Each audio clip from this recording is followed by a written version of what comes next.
Nós estamos numa jornada de mensagens muito interessante.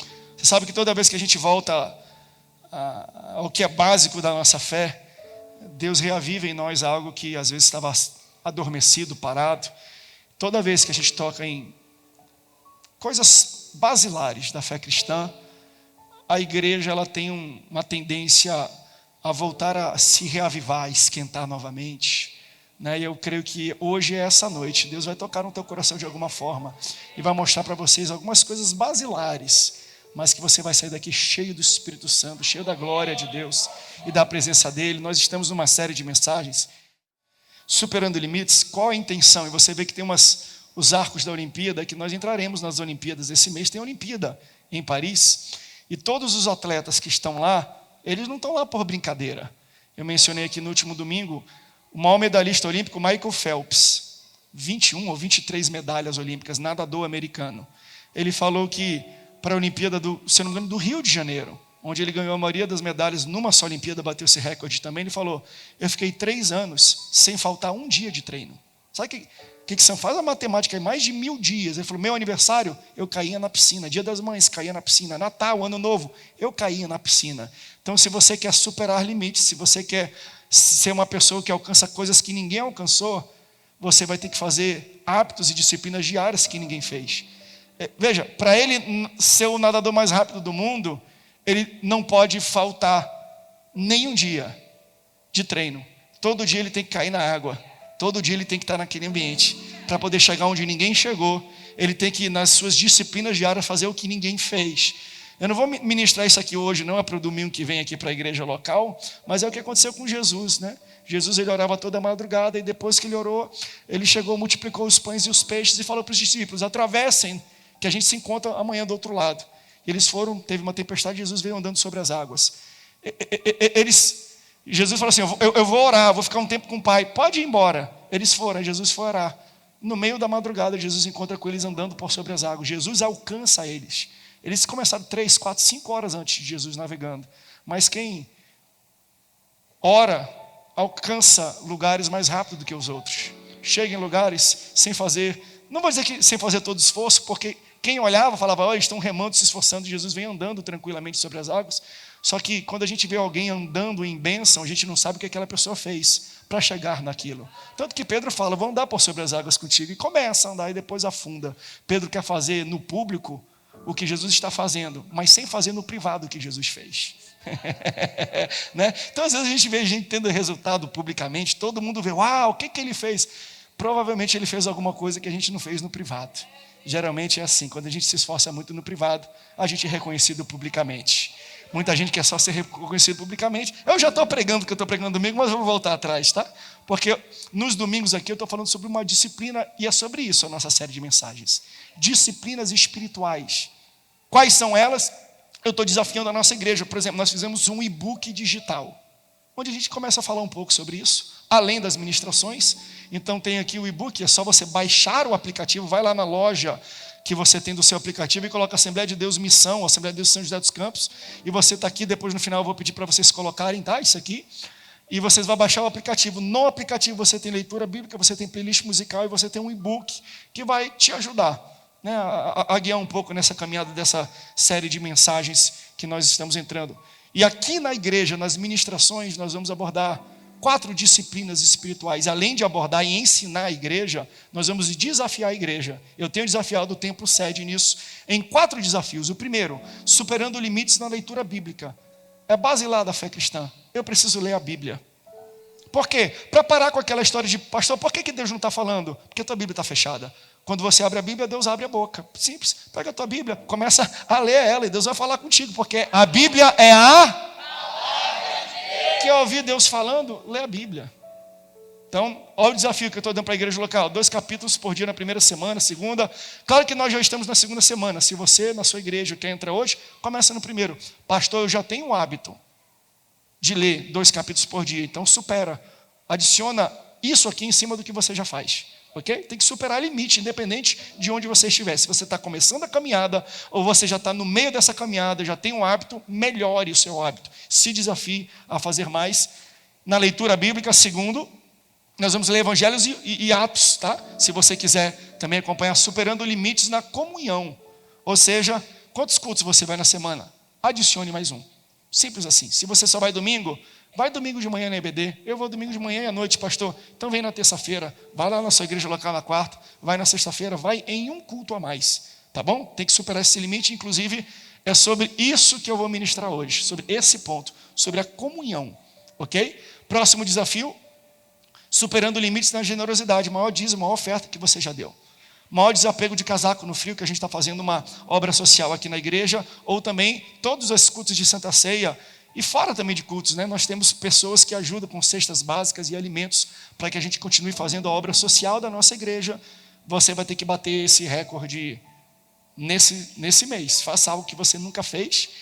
E tem mais alguma coisa, não tem? A oração. Superando o limite na oração. Então nós estamos sugerindo para você, cada semana você fazer 10 minutos de oração por dia, 20. Já pensou? Depois de um mês, você faz a maior oferta, a maior generosidade, o maior ato de caridade que você já fez. Você lê Bíblia como nunca leu, você ora como nunca orou, e você vem na igreja e está em comunhão com os irmãos como nunca fez.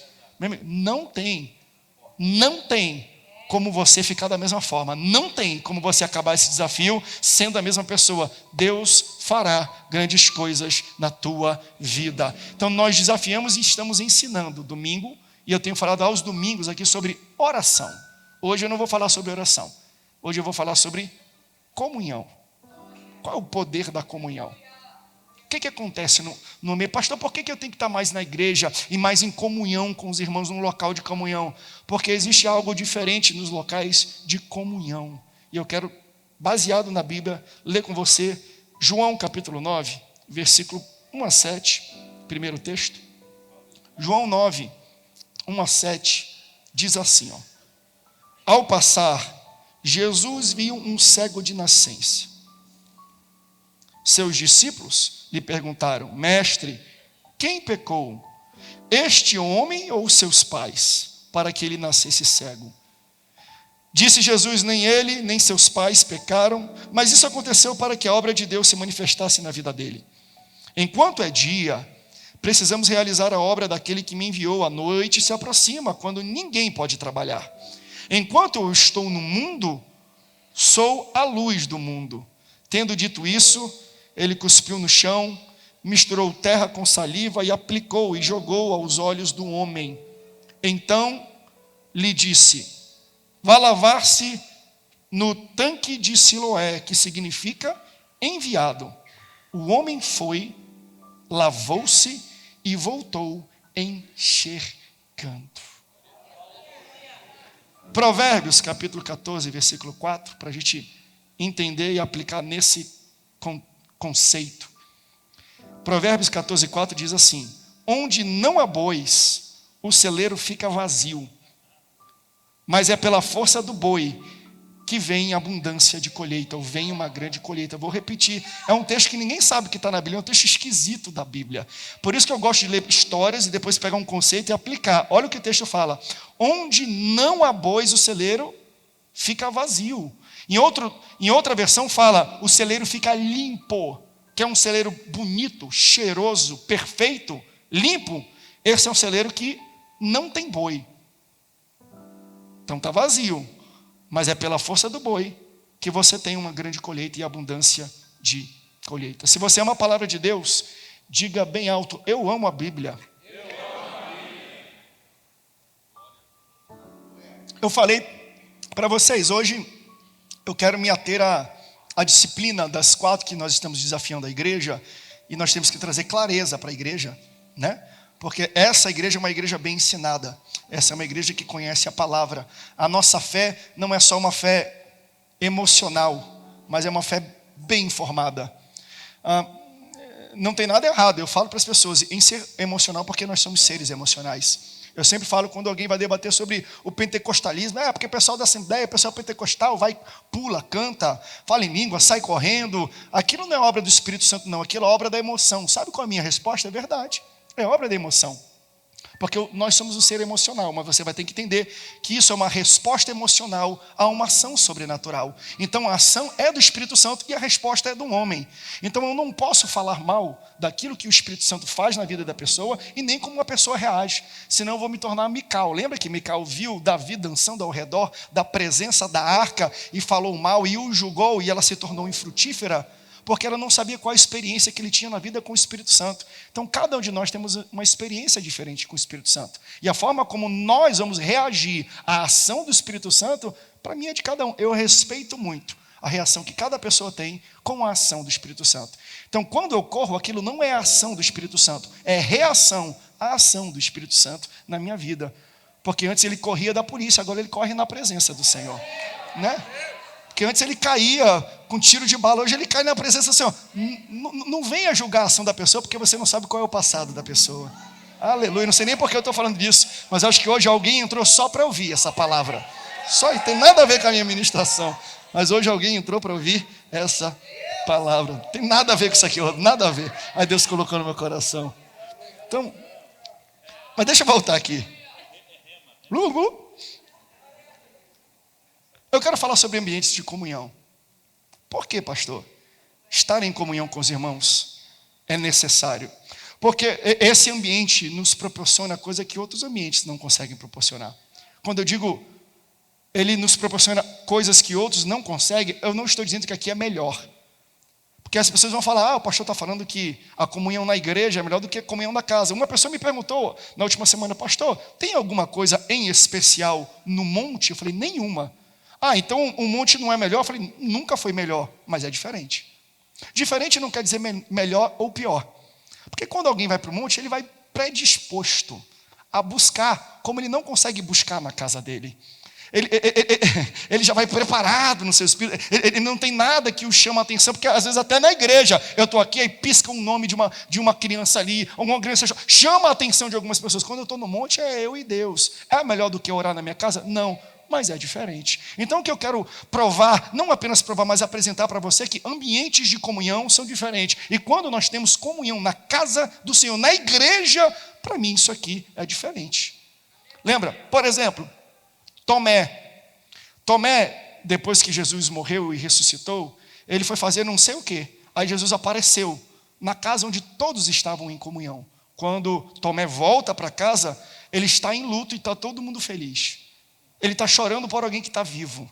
Ele está em luto por alguém que estava andando. E todo mundo fala assim, o mestre está vivo. Ele, não acredito, o mestre está vivo. Não acredito. Ficou uma semana chorando, reclamando, não deu glória a Deus, ficou com a cara fechada. Por quê? Porque ele faltou o culto.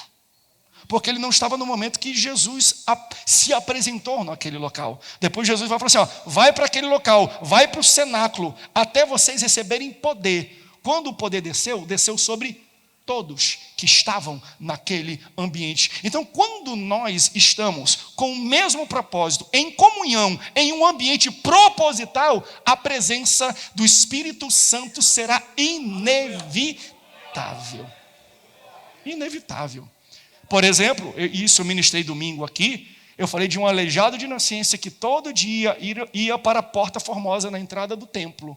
Todo dia, até um dia que Pedro e João apareceram. E o título da minha mensagem foi carteirada. Porque Jesus fala, tudo que vocês pedirem em meu nome, eu farei. Então Jesus está nos ensinando a dar uma carteirada. Carteirada é quando eu uso o poder e a autoridade de alguém para ter um benefício próprio. Você sabe de quem é o seu filho? Você sabe de quem eu sou amigo, não é assim? Quando o para está atrasado o teu documento, é que eu sou amigo do capitão. A gente usa a credibilidade e a autoridade de outra pessoa para a gente ter acessos que a gente não teria. Aí Jesus fala, vocês querem ter uma resposta? Toda vez que vocês orarem, usem o meu nome, que eu vou responder, porque o nome de Jesus é uma carteirada no mundo espiritual. Aí quando Pedro e João chegam, o rapaz está onde? Naquele local. Por que o rapaz recebe a cura? Porque todo dia ele ia para aquele local.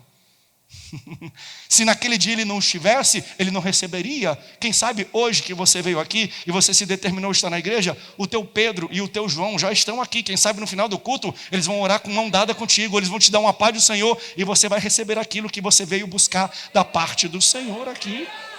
Vocês podem me dar uma esmola? Eles não lançam moeda, eles lançam um nome. Moeda eu não tenho, prata e ouro eu não tenho, mas aquilo que eu tenho eu te dou. Então que eles falaram assim, ó, você está pedindo o que está dentro da carteira, mas eu não tenho nada dentro da carteira, mas eu vou te dar uma carteirada. Em nome de Jesus de Nazaré, levanta e anda. E o rapaz levantou, mas ele só levantou porque todo dia ele ia para aquele ambiente. Está aí a importância de a gente estar em um ambiente de milagres. Eu não sei se é hoje, mas quem sabe é hoje que o teu milagre vai bater na tua porta. Quem sabe é hoje que o Espírito Santo vai se derramar, vai te encher, vai te preencher, vai te dar as respostas que você tanto veio buscar. Porque existe algo diferente em um local de comunhão. Você entende? Os ambientes, eles fazem diferença. Eu sou nascido no Amazonas, Manaus, Amazonas, sou amazonense. Não sei, quem já foi em Manaus aqui? Levanta a mão. Quem conhece? Muita gente, muita gente. Manaus, no inverno, bate uns 45 graus, assim, quando está na sombra. Lá é sempre quente. Eu nasci no local. A diferença entre verão e inverno lá é se chove mais ou se chove muito mais. Porque sempre é muito úmido naquele local. Daí, quando eu conheci a Nayane, a minha esposa, a pastora Nayane, ela morava em Boston, nos Estados Unidos. Um dos locais mais gelados daquele país.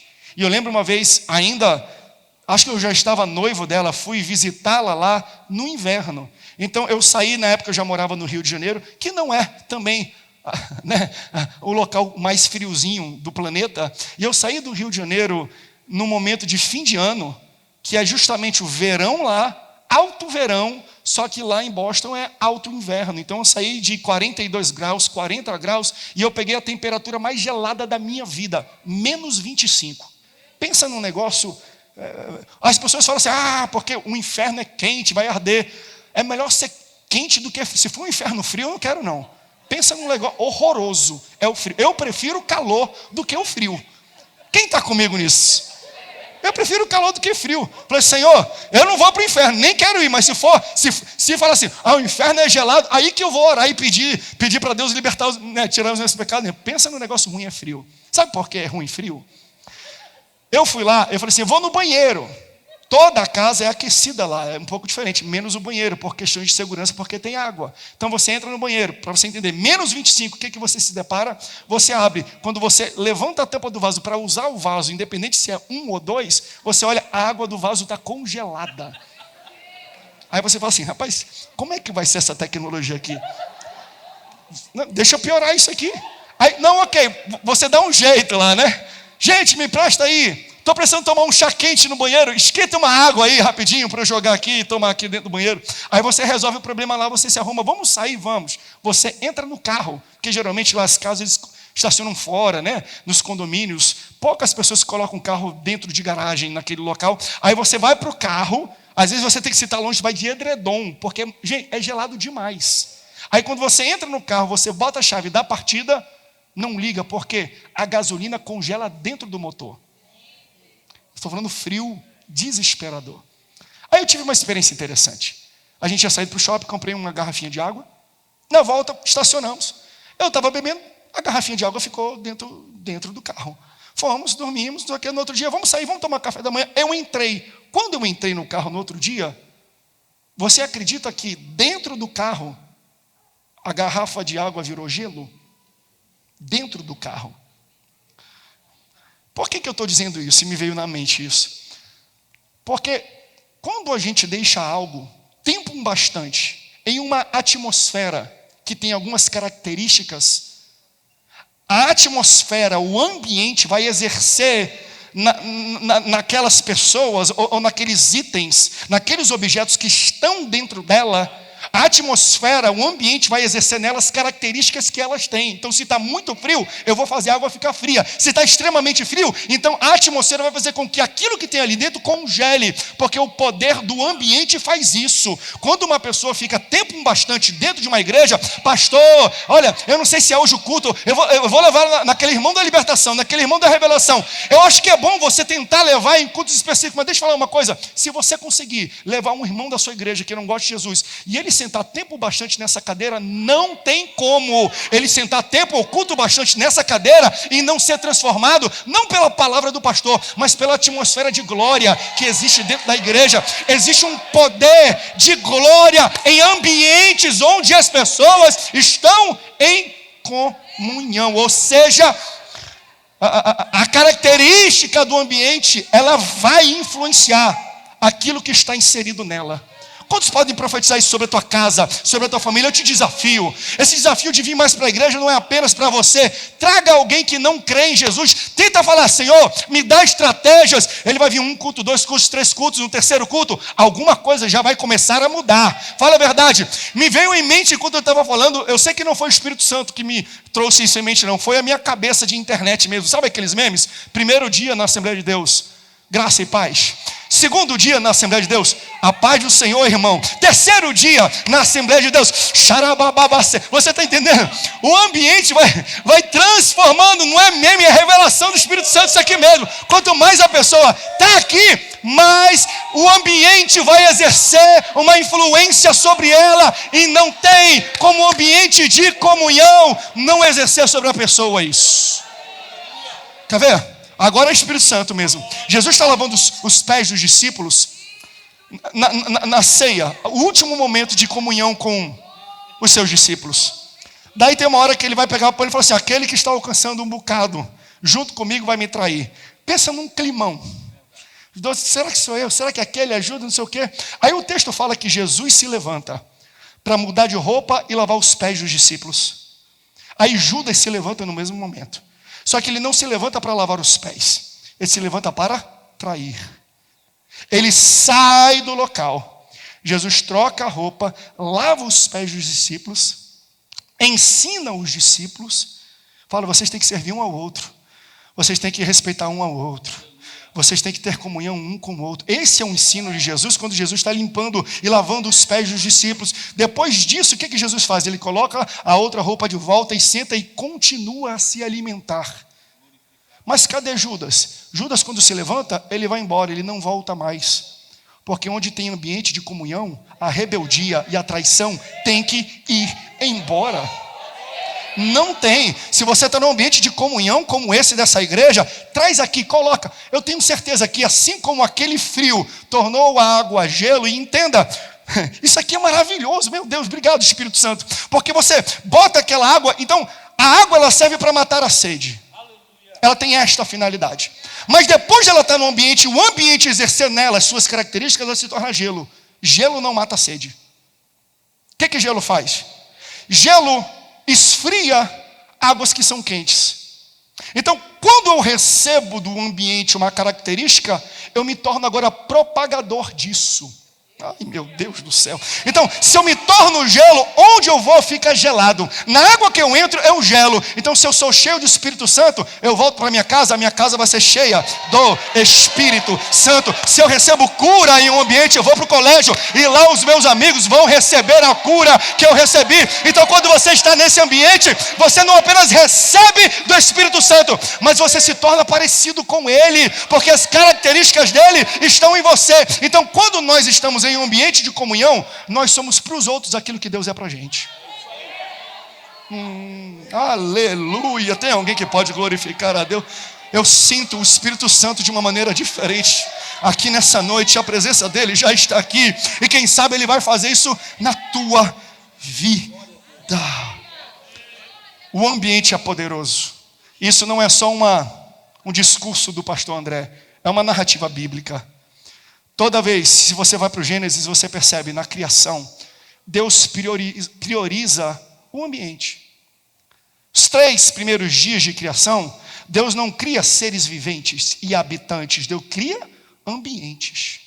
E depois dele criar o ambiente, então ele separa a parte seca da parte molhada. Ele fala: haja relva, haja mato. Na verdade ele fala, haja plantas. Aí ele fala: haja os rios, os mares, haja a expansão no céu e separada. Então ele cria os ambientes nos 3 primeiros dias da criação, e nos outros 3 dias da criação ele popula o ambiente.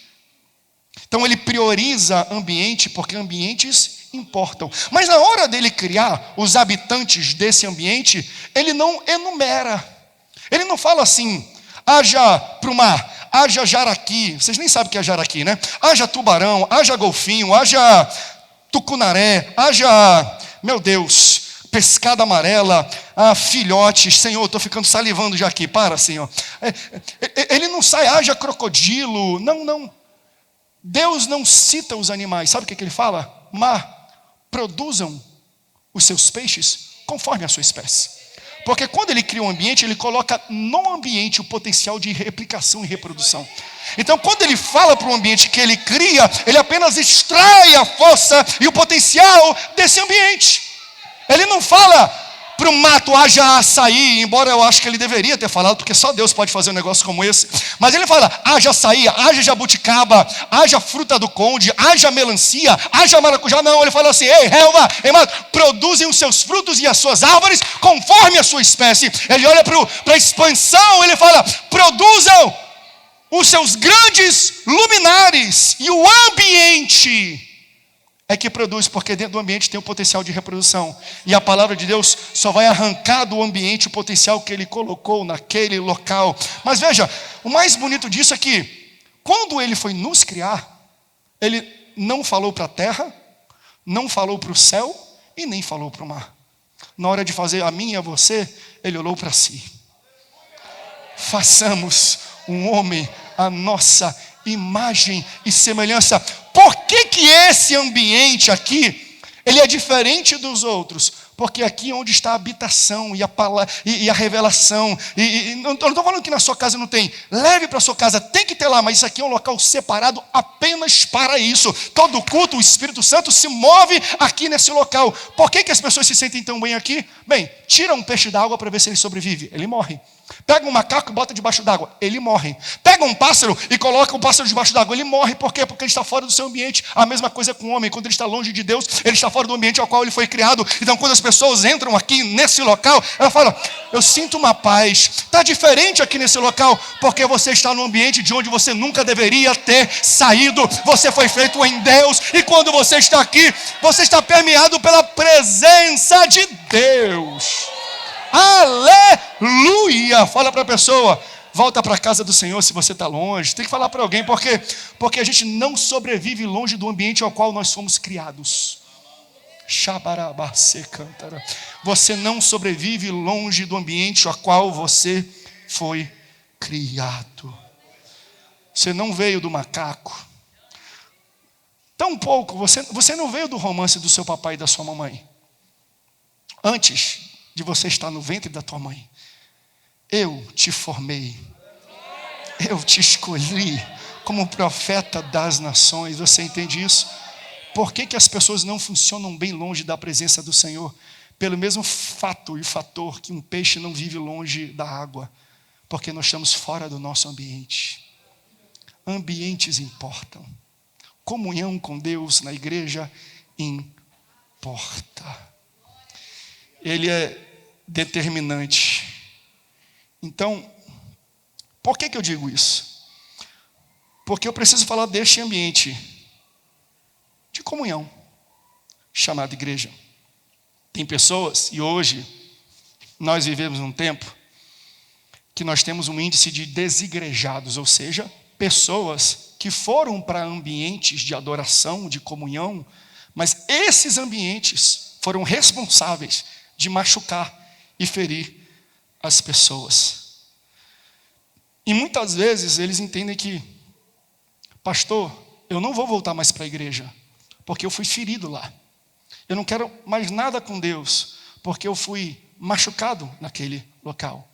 A primeira verdade, aqui eu estou falando com uma igreja madura, que nós vamos ter que entender sobre disciplinas cristãs e sobre a questão da nossa comunhão, é que se a gente pega aquilo que Provérbios vai falar, a igreja é um celeiro, a igreja é um curral. O texto fala assim, onde não há bois, é limpo e perfeito, mas é na força do boi que tem colheita. Para mim é uma das descrições mais lindas da igreja. Por quê? Porque onde tem gente tem problema. Onde tem boi tem cabeçada. Onde tem boi tem coice. Onde tem boi tem atrito. Pode ver o barulho. Vai para um curral com muito boi brabo. E tem boi. Pensa num lugar para ter boi brabo dentro da igreja. Está cheio de gente brava. Aí você coloca, time bravo. Aí a gente reclama, não quero, por quê? Porque um fofoca aqui, um fala mal aqui, eu falo mal, não sei o quê. Eu vou para um local, pastor, perfeito. Eu vou para uma igreja que me acende. Eu vou para uma igreja onde não tem briga. Eu falo assim, não vai, por quê? Porque quando você entrar, você vai estragar aquela igreja. Se você quer uma igreja perfeita, é um curral que não tem boi. Onde não tem sujeira, é limpo, também não tem boi.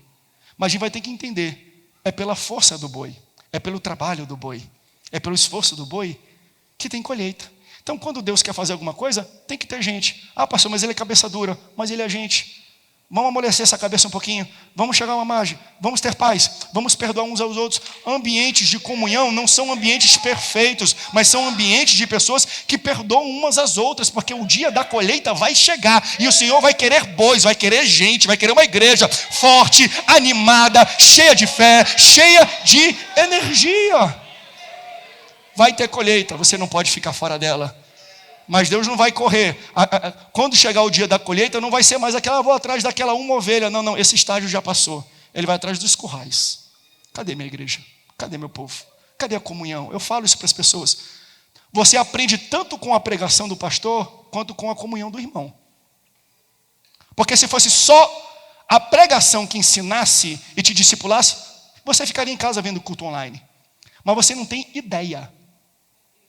Estou falando isso porque as maiores empresas do mundo hoje estão falando assim, ó, sai e volta do home office, vem para cá, porque se eu não me engano, foi o pessoal do Tesla, da Disney, que falou assim, o nosso nível de criatividade caiu em 40% por causa do home office, ou seja, existem coisas que as interações e a comunhão de uma pessoa fisicamente com a outra lhe traz que não tem como a gente colocar num currículo, não tem como a gente colocar num livro para ensinar, são os relacionamentos, a comunhão, ela me ensina. Ela me torna criativa. A comunhão, ela me torna eficiente, eficaz. Ela me faz aprender, crescer melhor.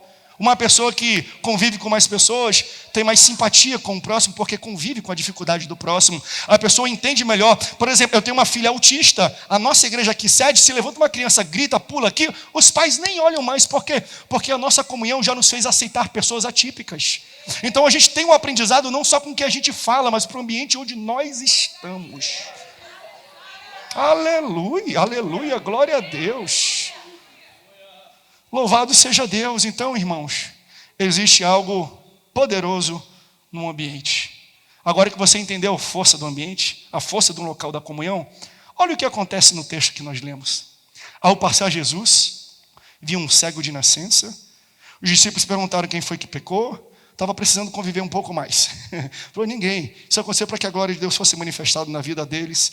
O que Jesus fez? Tendo dito isso, cuspiu no chão, fez lama, misturou com saliva a terra e jogou no olho do homem. Que metodologia esquisita de Jesus. Rodolfo, vamos demonstrar para o pessoal? Jesus fez algo sujo, pegou uma lama, nojento, colocou nos olhos do rapaz. Mas veja, ele não apenas fez algo esquisito, diferente, inadequado, talvez nos olhos de um. Jesus, depois de colocar lama nos olhos, enviou o rapaz para um local. Jesus tem poder, gente, fazer assim, e o olho abrir. Ele fez isso outras vezes.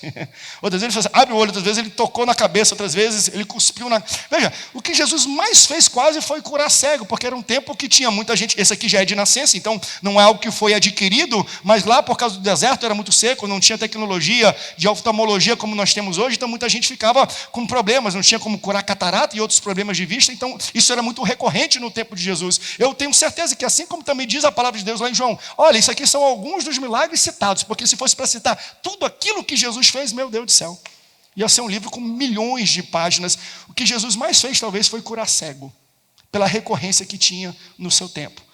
Por que aqui Jesus, ao invés de estalar e ele abrir, ao invés de cuspir, limpar e abrir, Jesus usa um recurso terceiro? Ele cospe, faz lama, coloca no olho desse rapaz e fala assim, vai lá no tanque. Só depois de lavar no tanque que tu vai voltar a ver. O que Jesus está falando é, eu vou iniciar o processo, mas o processo não termina comigo. Inicia comigo. O teu processo vai terminar em um local físico. O tanque tinha endereço. O tanque tinha um local e tinha um significado. Qual era o significado de tanque de Siloé? Enviado. Sabe o que Jesus está falando? Eu quero que a igreja, que hoje é o tanque de Siloé, seja coparticipante naquilo que eu estou realizando. Ou seja, eu começo o milagre e a igreja termina. Eu começo a obra e mando alguém para sentar aqui para que a igreja termine a obra. Nós somos o tanque de Siloé dos dias de hoje. Aquilo que Deus começa na vida de alguém, a igreja vai terminar na vida de alguém. Por quê? Porque Deus quis assim, escolheu assim.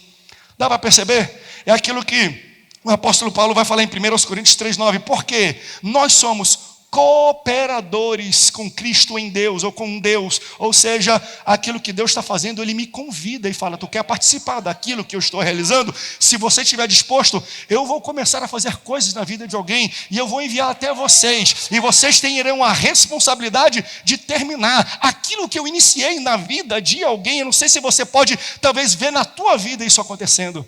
Eu lembro quando eu abri a Bíblia, Deus falou comigo no carro, eu chorei, mas aí, pastor, eu fui para uma igreja. Aí o pastor parece que pregou aquilo que Deus tinha falado. Sabe por quê?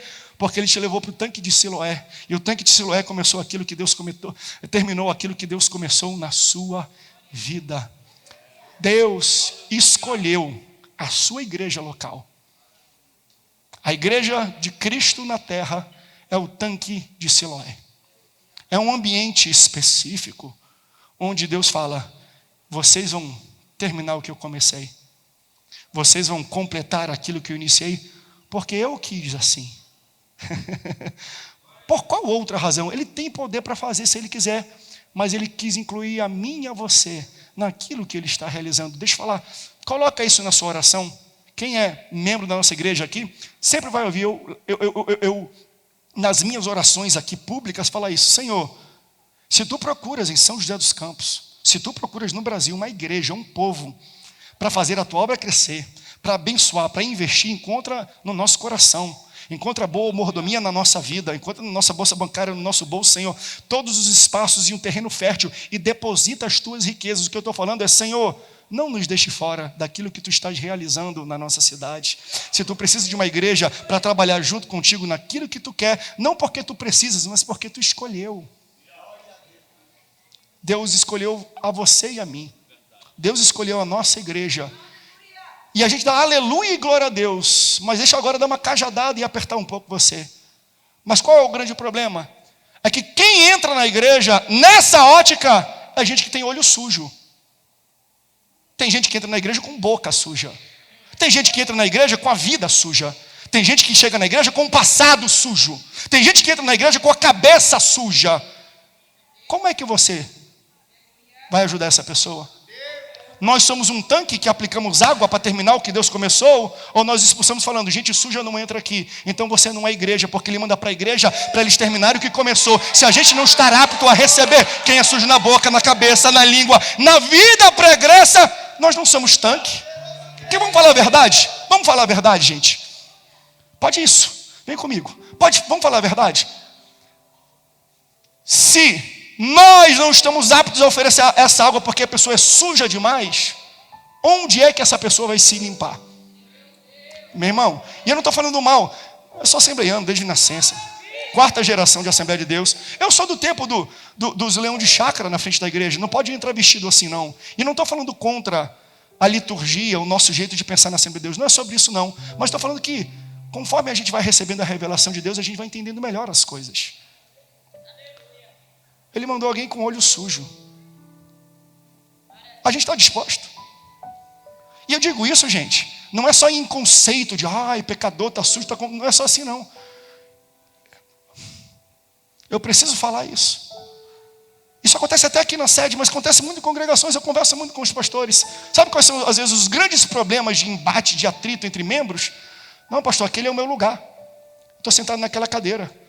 Aí você é crente há 40 anos. Aí chega alguém da rua precisando ser limpo pela água e você fala, não, manda ficar em pé, manda sentar, esse lugar aqui é meu. Irmão, tem convidado? Levanta da tua cadeira e bota alguém sentado e oferece água para essa pessoa. Ou você está falando, não tem lugar aqui para quem tem o olho sujo, para quem tem a cabeça suja, para quem está vestido assim, quem tem tatuagem, quem está cheirando álcool, não tem lugar aqui não. Então você não está no tanque. Tu deve estar na banheira. Eu vou... Você está em qualquer outro local, menos no tanque, porque tanque é local que nós recebemos pessoas que são enviadas por Deus e a gente oferece água. Vem aqui, deixa eu limpar o teu olho. Vem aqui, deixa eu limpar a tua boca. Vem aqui, deixa eu limpar a tua vida. Então nós temos que entender que esse é o ambiente que Deus envia, mas a gente tem que estar preparado para receber. E o preparo não é só... Não, preparo é nos mínimos detalhes. Parece que eu estou dando uma reunião de obreiros aqui. Pastor, mas a saia está muito curtinha, não tem problema, bota na terceira cadeira, onde está apertado, não bota na primeira, que senão vê e distrai mesmo. Tenha cuidado, mas tenha cuidado com a pessoa que vem, ela não tem discernimento. Quem vem com uma mini saia, às vezes, dentro da igreja, é porque não tem discernimento. Então entenda isso, a cabeça ou o olho ainda está tampado, está cego, ele não consegue ver como está em mediante ao ambiente. Deixa que a água faz isso, não é o teu papel. O teu papel é oferecer a água, e a água que limpa. A limpeza é de dentro para fora, não é de fora para dentro. Ah, não... Porque não adianta, não pode assim, beleza, domingo que vem, ela vem com saia até o dedo mindinho. Mas quando ela sai no sábado, ela está de novo com a mini saia. Por quê? Porque a transformação de fora para dentro só funciona dentro da igreja. Quando sai não funciona, agora quando é de dentro para fora, oferece água para quem entra dentro da igreja. Esse é o papel e a força que a igreja tem. Pastor, mas a igreja machucou muita gente? Machucou. E a gente vai ter que tirar da nossa própria carne e aprender com os nossos erros. Mas eu falo para você que está aqui ou me assiste na Rede Boas Novas, TV Mais Família, nas plataformas digitais, YouTube, nas rádios que nos ouvem e chega essa programação. Se você já foi machucado pela igreja, primeiramente, nos perdoe. Sou pastor, então nossa classe, nos perdoe por ter machucado você. Mas deixa eu te oferecer uma palavra de conselho e de sabedoria. Eu tenho uma sobrinha que eu dou glória a Deus. A minha sobrinha hoje recebeu o diagnóstico de alta, porque ela fez cirurgia. Ela tinha um tumor de 6 centímetros no cérebro. Ela tem 4 anos de idade. Não apenas ela tomou alta, como chegou o resultado da biópsia. É benigno e dos mais benignos possíveis. Louvado seja o nome do Senhor. Requer algum cuidado? Sim. Mas o médico falou assim, é melhor ele ir para o apartamento e sair de casa, porque se ela ficar aqui dentro, ela pode pegar infecção hospitalar. O ambiente que a curou, às vezes pode infeccionar. Eita Jesus. Ah, pastor, quer dizer que eu tenho que sair da igreja e ficar em casa? Não, calma. É por isso que eu falo, eu dou glória a Deus por todas as igrejas. Tem gente, pastor, tem aquela igreja que é assim, meu irmão, não fala não, porque tem igreja que é só tanque. Ela tira tumor, ela faz isso, mas ela não é boa para a pessoa crescer, mas é boa para a pessoa ser curada. Eu falo isso porque eu sou pastor, que a gente mais recebe é gente que vem de igrejas neopentecostais, que lá recebem cura, que lá são desafiados, mas quando chega, pastor, não consigo me alimentar, eu vim aqui para me alimentar, glória a Deus. O corpo de Cristo é assim, cada um tem uma função. Existem exageros, é claro, pastor, e eu fui ferido por um deles, eu sei. Mas veja, assim como é no hospital, veja, eu fui curado no hospital, recebi tratamento no hospital, mas posso me infectar, fui infectado. A minha pergunta é, se você pegar infecção hospitalar, onde é que você se trata? Onde? No hospital? Mas não foi lá que você se machucou? Você entende isso? Se você já foi machucado pela igreja, não saia dela, porque Deus vai usar a própria igreja para curar o machucado que a própria igreja fez. Não sei se é a mesma, mas Deus usa a igreja para curar os machucados que ela fez. Que às vezes não é da igreja, a gente generaliza, é de uma pessoa. É de alguém que acha que tem água para oferecer, mas é só da cáustica que ela tem para jogar nas pessoas. Calma. Por quê? Porque aqui é um ambiente que tem muito boi. Pastor, é ruim? De um lado é, mas na hora da colheita vai ter abundância. Assim, meu Deus do céu, assim é o reino de Deus. Jesus vai falar de uma parábola de um homem que está passando e vê um campo e vê um tesouro. Ele fala, que tesouro maravilhoso. Ele vende tudo que ele tem. E ele compra o campo. Ele não compra o tesouro, ele compra o campo inteiro. Quer o tesouro da igreja? Compra o campo da igreja. Quer o que a igreja tem de melhor? E a nossa igreja assim, a nossa igreja tem coisas maravilhosas, mas eu sou pastor dela. Tem coisas horrorosas e a gente todo dia tenta melhorar. Mas se você quer a joia dessa igreja, tem o espinho dela, tem a pedra dela. O campo é cheio de espinho, é cheio de larva, é cheio de bicho. Se você quer o tesouro dela, você vai ter que comprar o campo dela. Assim, não sou eu que digo, Jesus numa parábola, assim é o reino de Deus. Jesus está sentado com seus discípulos comendo, vem uma mulher cananeia, que vem pedir pela filha, está endemoniada. Senhor, aquela moça não, eu não vou tirar da mesa dos filhos para dar para os cachorrinhos. E ela tem uma resposta sagaz, mas nem as migalhas que caem da mesa são legadas, tem migalhas. Eu quero migalha, não preciso de muito. Antes de chegar nesse ponto da migalha, os discípulos vieram até Jesus e falaram: Senhor, despache essa mulher, porque ela vem gritando atrás de nós. E a mulher está gritando o quê? Jesus, tenha misericórdia da minha filha. Jesus de Nazaré, tenha misericórdia. Aí os discípulos ouvem aquilo e falam: Jesus, despacha, porque ela corre e grita atrás de nós quem? Ela não ficou: Pedro, João, não. Ela gritou atrás de Jesus. Sabe qual é o problema? E aí, pastores, é pra gente isso. A gente é tão próximo de Jesus que a gente acha que as pessoas estão vindo atrás da gente. Esse é o grande problema, quando a gente começa com esse papo. E aqui eu respeito todos, porque às vezes é uma questão de terminologia e não de relacionamento. Mas a pessoa fala: ai, porque ele é um pai espiritual. Eu entendo o pai na fé, eu entendo isso, mas cuidado. Tu já tem um pai terreno e tu tem um pai espiritual. Pai espiritual é só quem pode te gerar espiritualmente. Eu, como homem, não consigo gerar o Rodolfo espiritualmente. Ele foi gerado pelo Espírito Santo. Então ele já tem um pai espiritual. Então eu não sou o pai da igreja, eu sou o servo dela. Pastores são servos da igreja e servem a igreja do Senhor Jesus Cristo. Serve a igreja do Senhor Jesus Cristo. Porque muitas vezes quando a gente toma pra gente o papel e a característica de Jesus, aí tem machucado. Ninguém veio nessa igreja essa noite por causa do pastor André, por causa dos músicos, por causa do pastor Elisiel, por causa dos coordenadores. Vocês vieram por causa de Jesus, ou não vieram? Aí que estão os problemas dos machucados. Às vezes a gente é tão próximo, estamos tão perto de Jesus, que a gente acha que somos nós.